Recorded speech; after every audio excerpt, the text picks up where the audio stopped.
end of the day, no office holder is going to hold those offices forever. It's high time our courts also issue orders to hold people individually accountable. Information, the cracks are going to come out, and we'll be able to now piece together the true story of what actually happened. Hoya guys, back to our YouTube channel. Thanks for your great support. Karibuni tena, niendelee kupakulia jinsi ambavyo mambo yanaboil kwa serikali ya William Samoei Arap Ruto. Unaona guys, moments ambazo William Ruto alichukua ushukani ya kuteua Faith Odhiambo awe vice chairperson kwa ile panel ya kukompensate Gen Zs. Kumbuka Wakenya walijam, but Faith Odhiambo hakujaribu kudeny hiyo position. Alikubali kisha akaanza kuwork na President William Samoei Arap Ruto. And now mahakama ikaenda mbele ikasimamisha hiyo story ya compensations. Ikasimamisha hiyo panel ya President William Samoei Arap Ruto.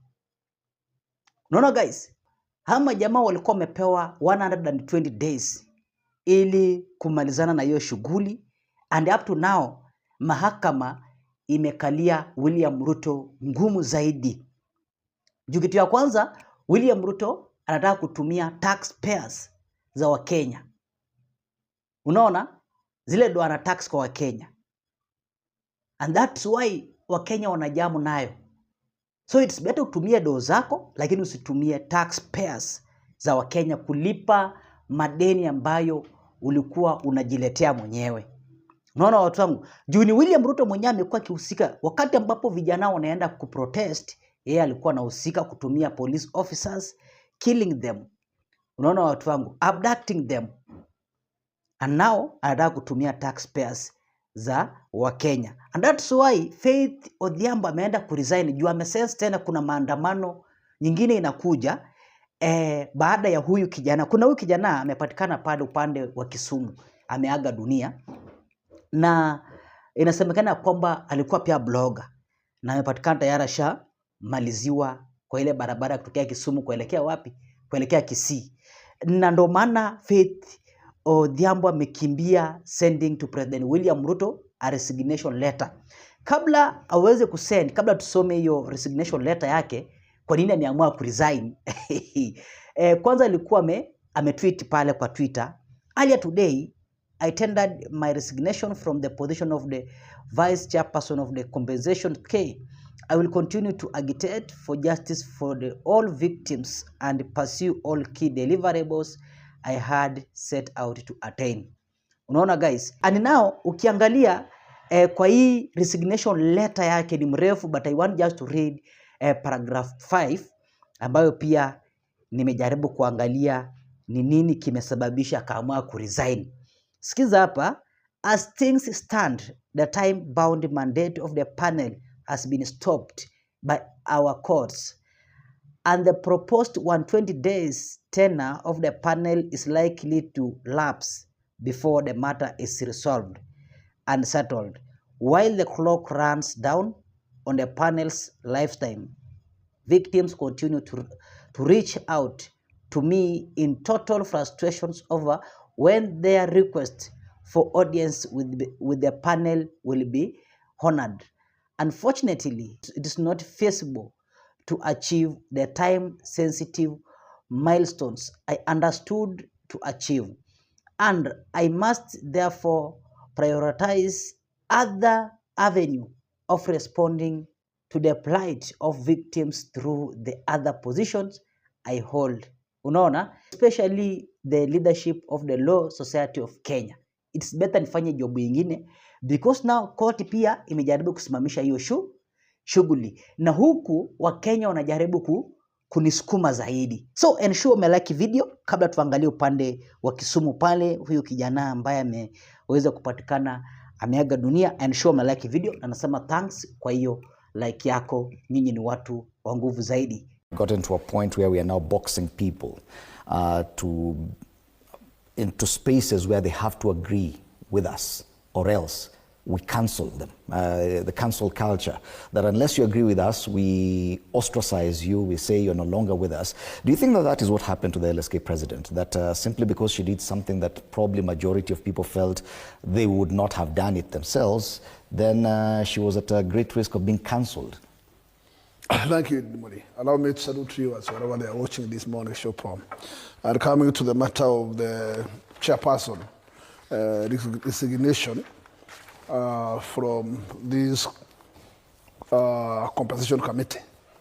Let me say that sometimes there are those decisions that one is entitled to make on his way. And there are those decisions that you must involve the team you represent. In this particular case, I would say the position that this chairperson was elected to hold was not directly involving the RSK, because it was an individual appointment to a particular assignment. And therefore, maybe what appears to belong is accepting to be part of that committee. But largely, it does not harm the operation of the RSK as per se. I would say that her resignation, one, she has to consider that this matter was contested, and after contention, there was an order to first terminate that particular committee or commission. And her step to resign, to me, is quite okay. It's quite in order, because surely, how can she keep clinging on a position where already there's the tag between the appointee authority and the judiciary, and she's largely holding herself at the side of the judiciary. She could be bringing a picture which could not outright be very good when she understands very clearly how to honor court directions. And therefore, I would say if she may have belonged to the RSK, she have a chance to maybe to apologize. But in short, her leadership in RSK could not be directly harming the leadership of RSK. Okay. Do we see a trend here that now, especially when it comes to the Gen Z? What do I mean? This council culture and the wokeism that, has invaded a certain swath of our population, I think was best exemplified during the Gen Z's demonstration. We're coming to visit you, we will see you, and therefore it's more of a direct seizure of power, or should I say, the reprimand that the stick that the younger people feel that should be wielded, and it's not being wielded.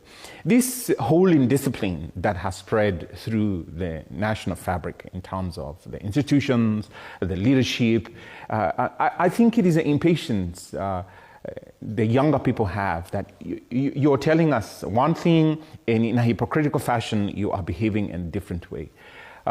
So in a sense, it is something that reigns in society in a good way. Because institutions that ought to be doing it are not doing it. For instance, the EACC, I do not see and I do not remember the very last prosecution it mounted, or at least proffered to the DPP for mounting against they who get into the public space. Completely behave in a manner totally and absolutely a violation of the Leadership and Integrity Act.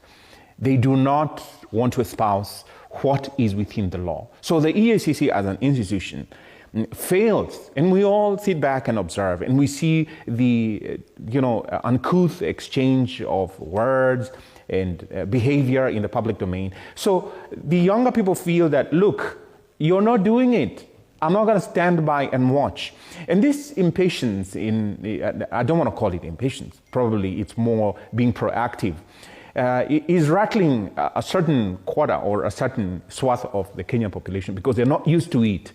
And it's not business as usual. And this is what I think should inform the Kenyan people, that you have to take possession of the country. The leadership that is right there seems to be steeped into this sort of pigeonholed traditional way of leadership, where they view and they see leadership more as a self-enrichment, self-aggrandizement, self-perpetuating platform for them. They want to now amass wealth. They want to concentrate whatever it is that they have, acquired within the short period of time that they are there, and therefore entrench themselves. You look at these leaders who are leading our institutions.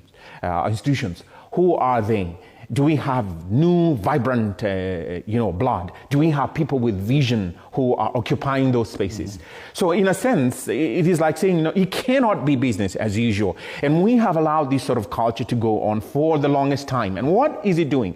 The negative effect it is having on the younger people is that the younger people then see that they're cut off and they are not able then to ascend into either the same positions or to better their lot in life. So seeing that way, what do they have to lose? And they say that, well, I will just have to do it. And so they get online, being the only space that is available to them for their expression without inhibition.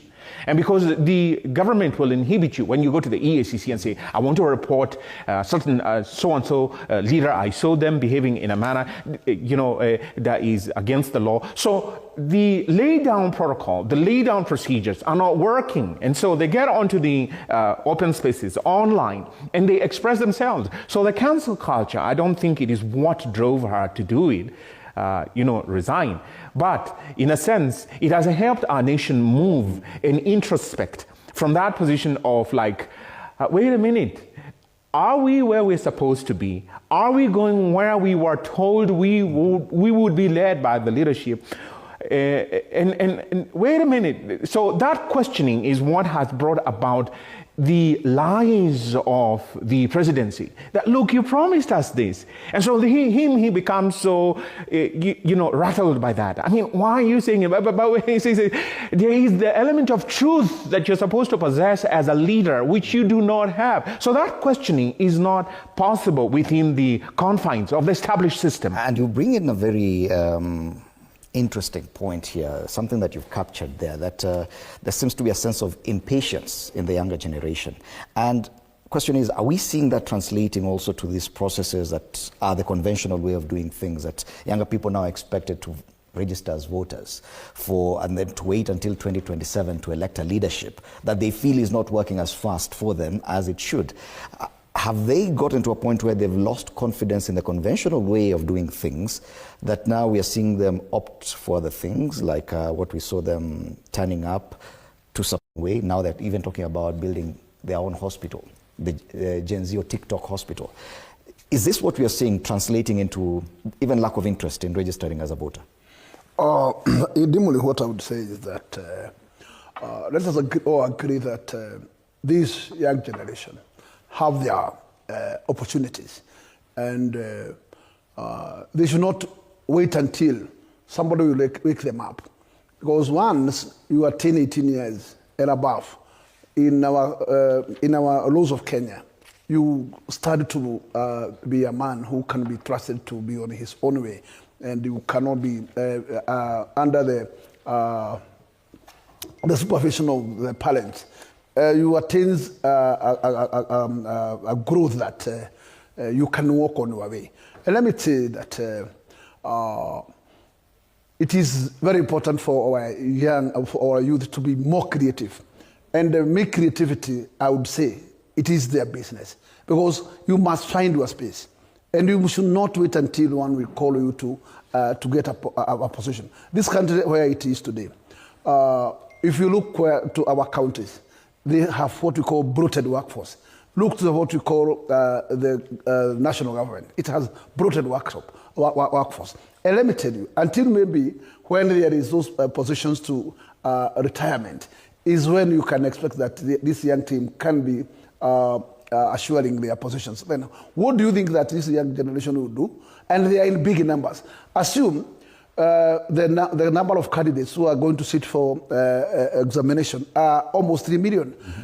That's a huge population. If that population moves to colleges and universities, And when they moves out of those colleges and universities, what a number of populations is facing what we call the outside field. What are we doing to make sure that this particular generation is having opportunities to work? And therefore, if there is nobody who is really caring for them, they should wake up and find their space. And therefore, the route they are taking to organize themselves, to fund for one of their own, even to build their hospital, I think is a route to go. Goes surely. People like Matiba and Kibaki. Matiba, when he was 41, was a PS. So it does not mean that these guys are too young to cater for their own. But if they lose confidence in the conventional way of doing things, that the political process, the electoral cycles, they take too long. What they should quick do, results. What they should do as youngsters, they should not be on haste. They should go systematically. And they should not assume that, in fact, there's anybody who is sitting on their room. So what they should do is to create their space and find their own space, because the field is so big. And once you are creative enough, just grab the space that is available. And the space for them is quite many. Then therefore there's no need for you to keep on playing just idle games there at home, or expecting that, in fact, until when you make an application and that application gives you a room for a white-collar job, is only when you can call yourself. Because this country, you understand how it is, and since they understand how it is, they should not be in any despair. They should not be at any despair. What they should do is just to be on their capacity to handle their life, and they can do it better. If they can be able to unite themselves as they are, they group themselves, they can do many things. Yes. And I can tell you, there is no major amount of money that you can say this is what you can be able to save. They can be able to save in groups and make big things, because they are many in number, and in fact they can contribute towards good things in the future. Yet the political class were eager and waiting and hoping that they would take advantage of this 6.3 million potential votes come 2027. But it looks like this younger generation are looking at them and saying, probably we won't even be part of your process. That we think you're too slow, you're not doing things the way you're supposed